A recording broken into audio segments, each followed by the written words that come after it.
But Jonas J. Campbell sends in 5 and says, "Hey, Script, any thoughts on the HP show writers' rumors, Harry Potter show?" Oh,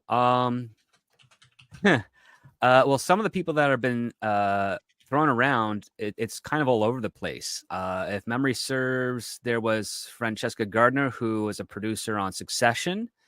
Like she's kind of like in there. She's okay, but her writing, I mean, she's been writing for a while and fairly consistency pretty much. So maybe she's okay. I think she did his Dark Materials, if I'm not mistaken. I'm just doing a quick search here. Then they have Michael Leslie, who's worked on the Hunger Games.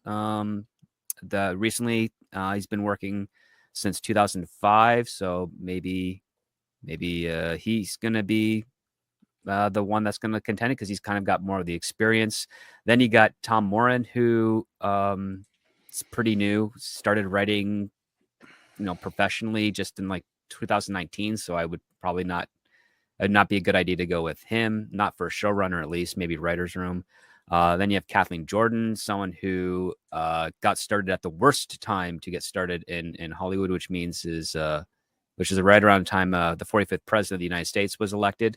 One of the fascinating things, and I've been learning this through some of my colleagues, is that that year between 2015 and 2017, you would see talented writers on the rise all of a sudden stop getting work, and the hacks that were struggling started getting work. And it's pretty much around between 2015 and 2017 is where you see that hard line drawn.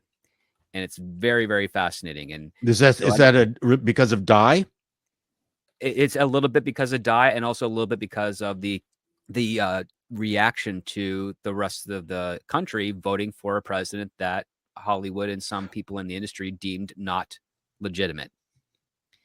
And in order to push back against that, you basically, I mean, it's what Film Threat was talking about over this past week. The whole white male and pale was your red flag to some of the people in power at that point who didn't want to feel like they were emboldening a mentality that facilitated the election of the 45th president. They wanted to basically say, well, we're not like that part of the country, so we're going to go in the most opposite of directions. And so if you see writers who are starting to get the career around 2015, 2017, and the products, the shows that they're working on, or the movies they're working on are kind of raising an eyebrow, that is your marker for someone that's probably not going to be in the best interest for the property going forward.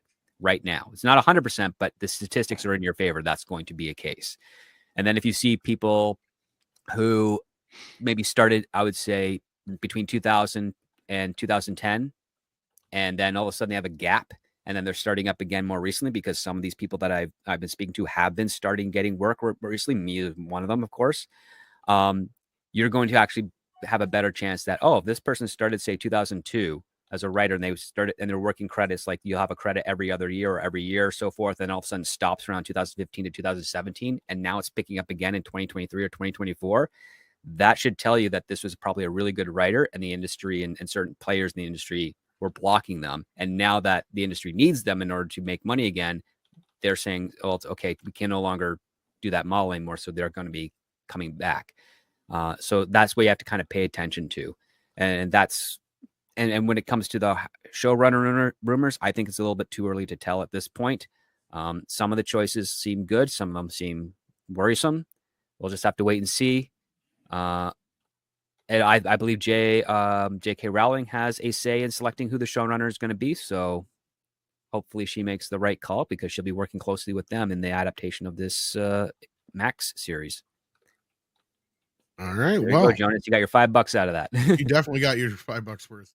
This clip was taken from Midnight's Edge in the Morning, which streams live every Monday, Wednesday, and Friday at 9 a.m. Pacific Time on the Midnight's Edge main channel. There, you can send in your live questions and comments before clips and full stream replays are uploaded to Midnight's Edge live archives. We are also on Twitter, Rumble, Odyssey, and Facebook, so smash that like, help share, subscribe, and join us.